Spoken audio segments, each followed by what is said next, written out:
Good morning, good afternoon, and good evening, wherever you are joining us from. Welcome to the Crypto Queen Perspective, where we explore people, ideas, and innovations that are shaping the future of digital assets, blockchain technology, and the evolving financial landscape. I'm your host, Danella, also known as Crypto Queen. And today we're diving into an incredibly important conversation for this industry. Before we begin, a quick reminder that the content shared here on this show is for educational and transformational purposes only. Nothing discussed here should be considered financial advice. Always do your own research and make decisions based on your circumstances and risk tolerance. So, today we are going to be talking about something incredibly important in this industry, and that is education. Because while technology evolves rapidly, many people still struggle to understand how crypto actually works and how to participate safely and confidently in this space. Joining me today is Jared Busby, founder of Crypto Confidence, and an educational platform designed to help individuals navigate digital assets with clarity and build the knowledge needed to participate in the crypto ecosystem with confidence. Welcome, Jared.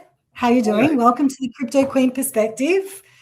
Now, before we dive into some questions, Jared, what I'd love to do is just let the audience know that if you're tuning in live, feel free to drop any questions or DM me throughout the chat and the conversation.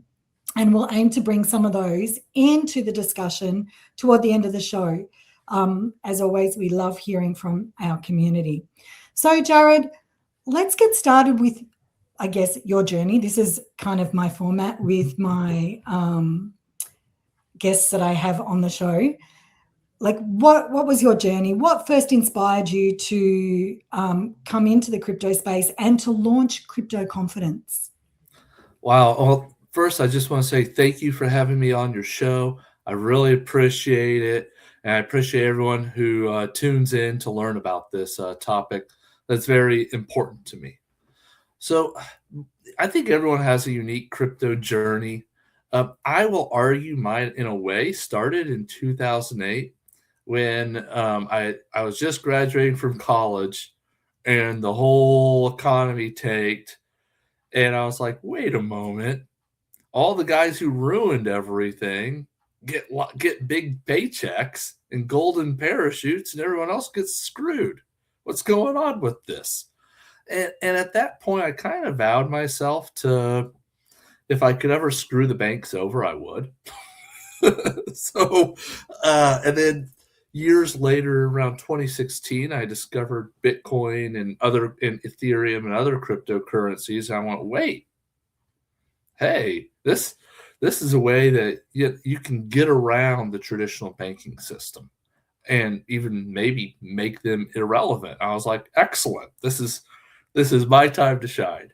Not just, but I say all that, but it's not just about the revenge. It's more about the fact that people don't really have control over their finances. You have a bank, they're holding the funds. They really determine what's going to happen with your life. The Yeah. fees, the savings rate, account rates, everything. Sure, you can switch banks, but they're all on the same page. You're not, no bank is gonna break file. So anyway, so I discovered Bitcoin because a cousin of mine told me about it, and I got on Coinbase, and there was Bitcoin, there was Ethereum, there was Litecoin. I had no idea what they were, and I just was like, well, Bitcoin's really expensive. The other two are cheaper, so I'll buy those instead. And it ended up working out. Honestly, I bought in 2016. Everything did good, but had I had some education, I would have done much better, right? So in the meantime, I ended up just diving down the crypto rabbit hole in 2018 after the market crash, and then I started working in the industry. I've done a lot of marketing. I've worked for brands like Abra. I've also even worked for Ripple, and a lot of other notable brand, also OKX. So yeah, I've had and lots of startups. So really neat experience. And somewhere along the way, the big thing I saw that was a problem was education. It's really hard. It's hard to get started. It's hard to do well, and it's hard, and people don't really even know what crypto is for. Is something I realized. There's a how do you do it, and there's also a why. And now most people's why is I want to get rich, and I don't think that is the best motivator. I'm one of those people. I believe if you get rich, it's usually a byproduct of doing something. It's a byproduct of doing something else that leads you to getting rich. Some people maybe will get, as 50 Cent said, get rich or die trying. And some people have that mentality, but most people who do get rich, they're doing it because they're doing something else that they care about. And then they get rich because of it. So, yeah. So that's kind of my big journey. And somewhere along the way, I went, wait, I need to help people understand the how and the why of crypto. I have a background in philosophy, and I realized what's really missing is the why component in crypto as well. Um, the assumption is you want to get rich, right? And there's a joke: come to crypto to get rich, stay for the sound money. And I think most people who are in crypto a long time go, it's not really about getting rich. It's about other things. Yeah. So thanks for sharing your journey. Like, what, I guess, why crypto confidence? So I guess, there are gaps in education. Did you notice what led you to create the platform? Like, what was it that you noticed? I've never been like, there's lots of great crypto educators out there, YouTubers, but I never found anything that kind of did it all, tied it all together.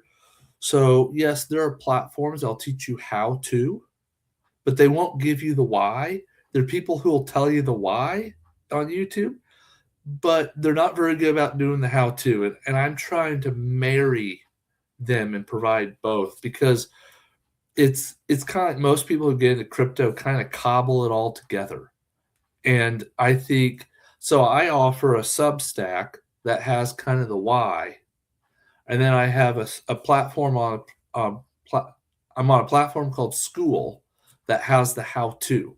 And in the meantime, I also talk about the why on there as well. So, but my school is more of how tos with the why, and the Substack's very much why. And so that's what I'm really trying to do different. And I'm not saying that no one else does it, but I've not seen very many who even try to do that. Yeah, thank you. I think they're important key points to note. So, for beginners that are entering crypto today, what do you believe are the biggest knowledge barriers that they face? So there's a lot of how-tos that are big knowledge barriers. How to use a non-custodial wallet. What is a non-custodial wallet? What's it mean that you have the keys to your crypto? But then there's things like the why why Bitcoin, why a blockchain, why all these things, why a non-custodial wallet, or even XRP. Why do I need XRP to send other tokens? Why are there other tokens than XRP? You get all these sort of things, and people get really overwhelmed, and then they come up with assumptions and ideas that aren't true. And I actually think that eventually those assumptions that aren't true catch up with you, and you end up making mistakes and you lose money. Yeah, I think part of it is not understanding the language as well. So, acronyms or what the blockchain language is. I think that's one of the knowledge barriers. It's not understanding the risk. It's not understanding how to store your crypto or the safety and security around that. So I think there's a number of knowledge barriers beyond what you've also said. So if we take simplifying, the complexity, blockchain technology can feel really intimidating to many people at first. And if you even use that word or cryptocurrency, there's a lot of negative connotations or associations with that. And people do feel intimidated. So how do you break down the complex concepts into accessible learning for beginners? Yeah. So especially the more beginner you are, the more I actually focus more on how-tos. So how do you download a wallet? How do you set up an account on something like, it doesn't have to be Coinbase, just giving that as an example. Set up an account on Coinbase. How do you withdraw, send to your wallet, and then send back? Real basic. I believe in people doing. I assume the earlier someone is in their crypto journey, the more they need to do, and the less they need to, the less actual studying they need to do, and more action they need to take, but action with very low risk. I tell people, put $20 on the exchange. Don't put any more, and start learning how to send it, learning how to withdraw it, deposit, send it from your wallet back to the exchange. Those, how do you trade it? All those sort of features. And I say just do it $20, because if you lose the $20 along the way, well, that is a worthwhile $20 lesson, and much better than doing a $2,000 or $20,000 lesson. Yeah, I'd have to agree there. So always doing small amounts first is a key educational thing when people are coming into crypto. I think that's a really important part.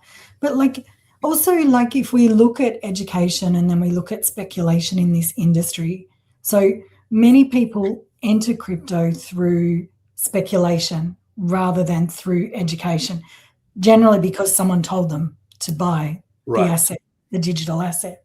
So, how do you help shift that mindset toward learning and long-term understanding of digital assets? Yeah. So I have to recognize people are coming in for the speculation. I hope to get rich. And it's so what I try to do is give them some education that, hey, they will see, hey, this helps me with my speculation. Like knowing how to use a non-custodial wallet is helpful for speculation. And by the way, it is, because you can get access to tokens that you can't on a centralized exchange. So there is that aspect where, hey, I'll teach people that and tell them, hey, you have more access to tokens. But along the way, I'm always putting in other breadcrumbs that provide the why and how the stuff works, and get people to it's subtly changing their mind about get rich quick versus the freedom and sovereignty that comes with this technology. And that's the thing and that's really where the value comes from too. So that's one part of the problem is they're speculating, but they don't even know what are you betting on in the first place? Like you're betting you're hoping number goes up, but why do you think number is going to go up? And if you don't understand the sovereignty, the freedom, what the technology can accomplish that previous techs can't, then you are just gambling. And I don't flat out tell people that. What I'd rather do is kind of show them the sovereignty, show them the freedom, And then they will start to go, oh, that's why people like Bitcoin. Oh, I have the keys. I control it. Wait, you're telling me that a bank can't just shut me down? Yeah. You're telling me that I could have 12 words with me, cross any border in the world, and have $1 billion worth of value, like hidden in my sock? Yes. Yeah. It's that kind of stuff that once you tell people that they start going, oh, this really is different. And that's the sort of stuff I try to do. It's this kind of it's one thing that's hard is people are so used to fiat money and banks and just the old ways of doing things that you almost have to break that old mindset, that old world view, and kind of just Well, crumple. it's a shift in consciousness, right? It's a shift in conscious choices, conscious decisions. So what does it actually mean to be crypto confident, Jared? That's And what skills or understanding do people need to develop that confidence? Yeah. So the first thing I want to say is crypto confidence is an ongoing thing. I don't know if you ever truly arrive, and confidence is a funny thing where what's it there's a chart where if you know nothing, you think something's super easy. And then you learn a little bit and then your confidence just dips, and then slowly over time your confidence comes back. There's a term for it. I don't remember the term, but basically the less someone knows, the more confident they are until they get to a certain level of knowledge, and then they just become super unconfident. And so I think everyone goes through that. And so I guess my hope is to take people from that, oh, I think I know all, no, you don't, and then build back up the confidence. But to be confident and being, to me, confidence comes from competence. So if you can, if you know how to use a non-custodial wallet, you know how to use DEXs, you know how to use other DeFi products, you you know what NFTs could do, even though right now they're not that good. Um, you, you know how to stake. So that's one aspect of it all is how you know how to store your keyword your words, and how to use a hardware wallet, and how to connect hardware wallets to other wallets and that kind of stuff. So there's the how to's, but then there's another aspect of competence, which is also understanding the why of it all, and why this stuff has been developed and what can do, will do, um, and really also what we're fighting for, which is ultimately sovereignty and freedom in an age where I would argue that's very much under attack. Well, I think that's what some people are fighting for, but not everyone is, to be clear. Like there's all walks of life in the digital assets and blockchain space. So, Mhm. and with more regulatory clarity coming through, that might not be for everyone to be sovereign and to be into DeFi. But definitely there are a large amount of people that are interested in that. And I feel like I have a very mixed audience Mhm. in my community. But I guess I wanted to move on to your curriculum design and perhaps how did you approach designing that curriculum and the learning frameworks behind crypto confidence for So the a digital? lot of this comes from my background in just starting in crypto, remembering what was it like when I was a beginner.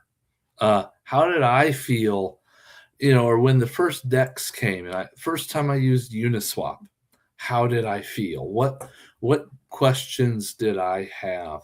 And then also, what is bare minimum someone needs to know in the first month to have it, just to be somewhat successful. And then finally, I learned from my students. What questions do you have And that's always more important to me, actually, because the other thing I believe in is what's called a beginner's mindset. Sometimes the beginner, with the questions they have, brings up things that someone who's been in too long for a long time can forget or may not even notice because it's just something you accepted, but in reality it's weird. um, and so that's something I'm always going for, is what's the beginner mind think, and I want to hear what the beginner mind has to say so I can make a better curriculum. I'm very much, I have a question answer mentality, and I love the Socratic method and just free flow. So that's Yeah, how I thanks. develop I it. think that's a really key point there, is to remember what it's like to first find blockchain or digital assets. And, I love it when you're on a space and someone starts asking those questions, like there are no wrong questions.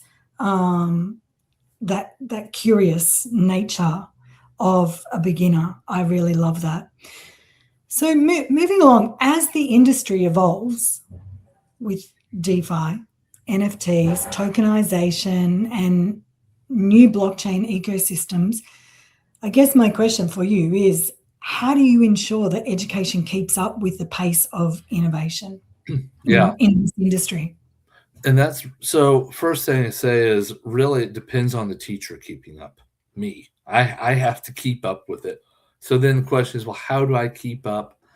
I stay in groups that talk about it, who are on the cutting edge. I'm in a WhatsApp group. I'm on X, of course. you, I have my network on LinkedIn. Also, me writing about it on Substack keeps me very sharp as well. I've always found that the more I answer questions, the sharper I am for understanding the space and where it's going. So that's kind of how I go about it. It's one thing to also say is there's so many ecosystems now. The crypto space is so complicated. No one can possibly know it all. I mean, if you just look on the top 100 on CoinMarketCap, I would argue each one of those is a gateway to a whole world.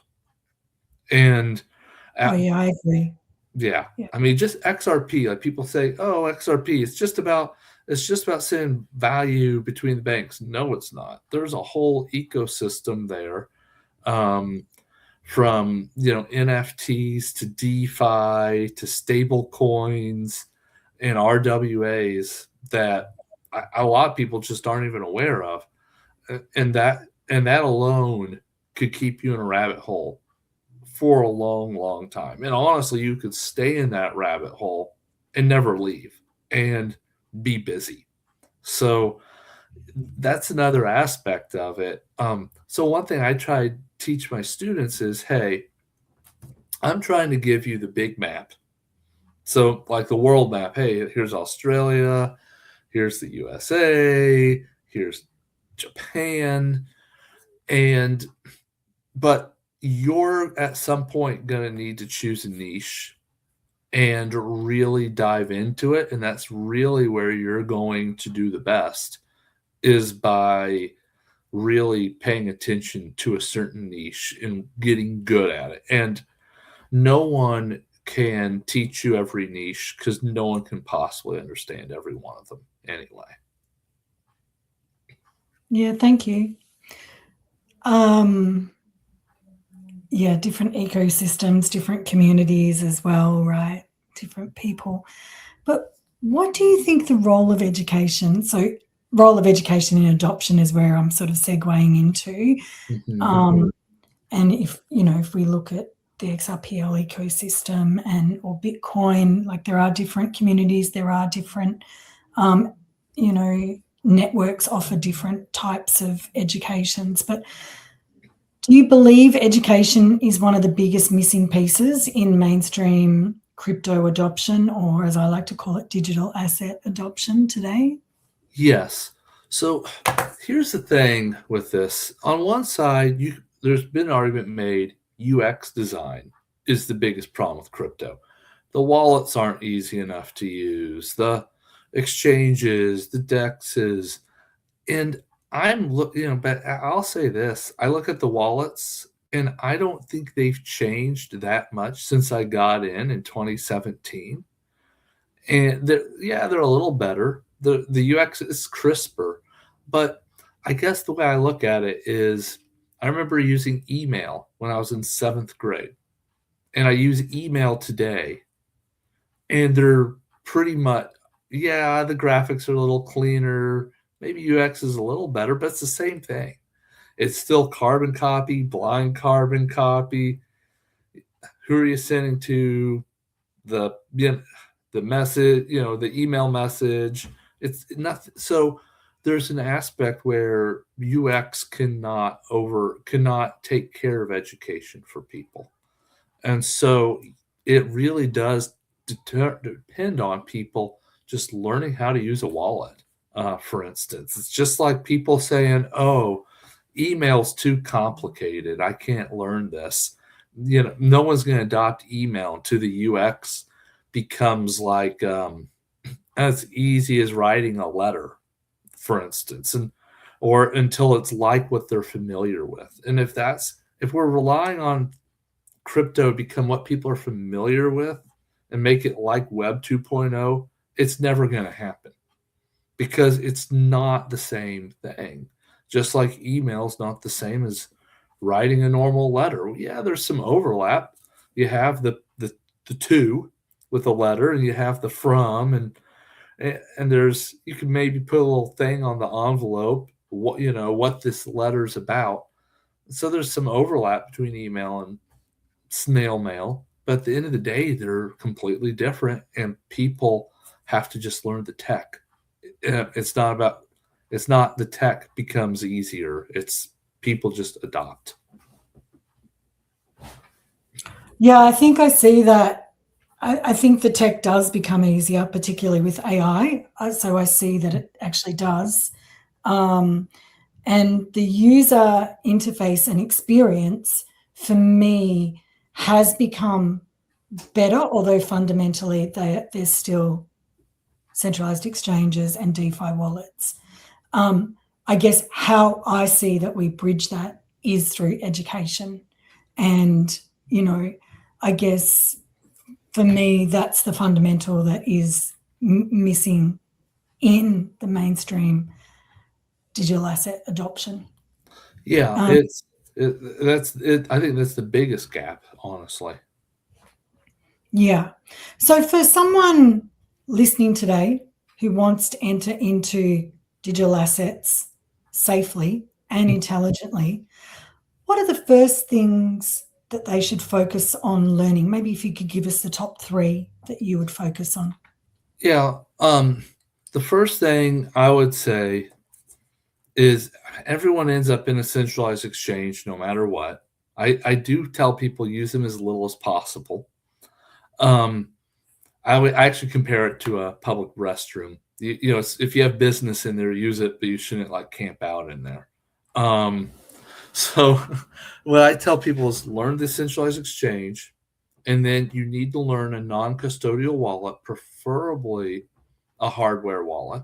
Although a web browser wallet or mobile wallet is good too. Just know that the mobile and web wallets just aren't as safe as the hardware wallet. And know how to go in between the two. And until you can do those 2 things, go in and out of the centralized exchange and wallet, you shouldn't really do anything else. Once you get there, then it's a good idea to, one of 2 things: either study up on the assets themselves, what they do, why do they exist. That's the next step. And then the step after that is to learn how to use DeFi. Yeah, great. Thank you. I don't actually have any community questions for you, Jared. That's fine. I don't know if you have any closing comments or thoughts before we wrap up. Yeah, I think the main thought is when you come to crypto, just have a beginner's mindset. Don't even if you're very experienced with finance, things like stocks, bonds, forex. I'm not saying you can't completely drop everything you know, but try your best to just put that to the side and have that beginner's mind. And crypto goes a lot better and faster. And then once you start picking things up, then you can start tying crypto to the old knowledge. But if you try to make crypto fit your old knowledge, it won't work because crypto's not designed to be like TradFi. And I think that's the biggest thing for a finance person, at least, is you have to drop the TradFi thinking. And that maybe I'm sure a lot of TradFi people who might be watching this might not like that, but it really does just make it easier. Well, that's why we have these conversations, because there are different people in this industry that have different opinions. And I think it's important to have these conversations with a number of people. But before we wrap up, Jared, where can people find you and learn more about your crypto confidence? Yes. So there's two places to look me up. One is on School. It's called skool.com. And you just type in crypto confidence, you'll find me. And then the other is I'm on Substack, and I'm crypto confidence on there as well. And of course, if you find the Substack tells you how to get to the school. And if you find the school will tell you how to get to the Substack. Um, the Substack is free. I don't charge anything for it. I do have a subscription if you want books, because I am making books, and if you subscribe, you'll get the books. The school has a free version and a paid version, and for that, I really do recommend the paid one, just because I'm able to give more for the paid members. So that's kind of how it works. Yeah, thank you. So, Jared, thank you so much for joining the Crypto Queen Perspective today, and for the work you're doing through Crypto Confidence to empower people with the knowledge that they need to navigate this space with clarity and confidence. Education plays such a critical role in the future of this industry, and conversations like this are incredibly valuable for the community. Thank you to everyone who joined us live today, and to those who'll be watching the replay. If you found the conversation valuable, please feel free to share it with your network so more people can benefit from these discussions. Until next time, this is Danella Draper, the Crypto Queen, and you've been watching the Crypto Queen Perspective. Take care, everyone. Thanks, Jared. Thank you.